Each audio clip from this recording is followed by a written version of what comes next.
We're going to talk about a little bit of a global regulatory shuffle. You're hearing noise out of Coinbase and others saying that, hey, if it keeps up like this in the US, we're taking our ball, we're going elsewhere. He made some statements that maybe the UK is going to be a bit more hospitable to this industry going forward. Meanwhile, we're seeing other firms that had historically been based in crypto-friendly jurisdictions, such as Singapore, up and move. That's Luno. Full disclosure, Luno is owned by CoinDesk parent company DCG.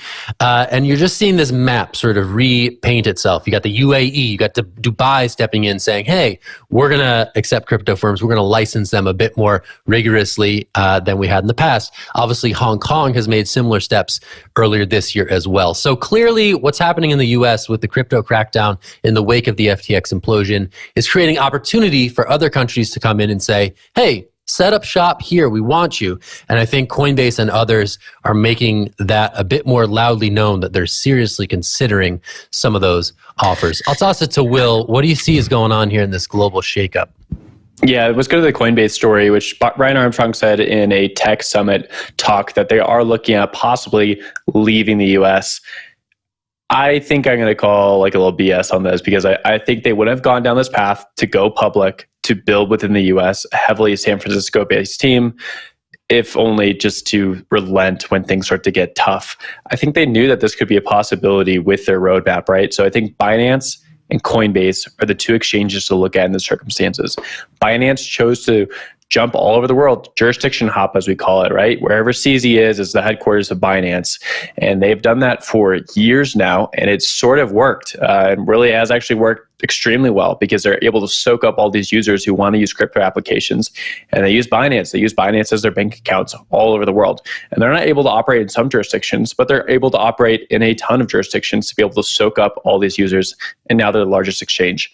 Coinbase went the opposite way, right? They said, we're going to focus on the US. We're going to be compliant. We don't really know what compliant means, but we're going to try to be compliant. We're going to publicly list. We're going to continue to build products in the US for US residents or for Western users. It's worked as well, just like they're a smaller scale. They're not as big as Binance, but they have some of the best liquidity, best pricing. They have some of the best products out there, one of the best name brands. And so I think it's worked in a different way. And for them just to give up on that because they get a Wells notice, I just don't see that happening. I think this is more posturing from Brian Armstrong. I do think that they will continue to explore moving overseas. They do have some Coinbase arms of different countries. Why not continue to grow those just as a backup plan? But you don't drop all this money, especially in going public, only to fold when things start to get a little bit more tough. Wendy, over to you. So I totally agree with you on that, Will, and I think that Coinbase is bluffing a bit, but at the same time, it's important that they come out and they do indicate that they will consider leaving the US if they're not given clear regulation.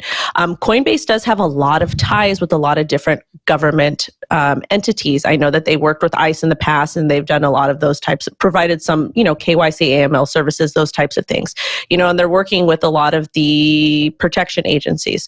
So if Coinbase does leave the United States, I think that they would absolutely decimate crypto here.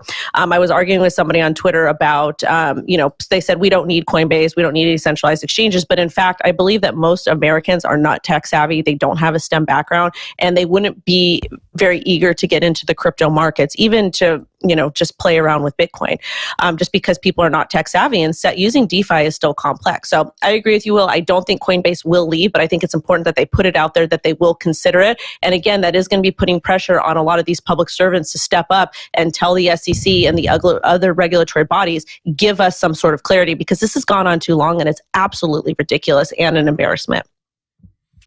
I'm going to side with Will on this one. I think it is a bit of posturing. I think until the crypto sector represents a significantly larger share of jobs in the US, that these claims are going to fall on deaf ears, right? Like, we're taking our ball and going home only works if people really, really want to play with you.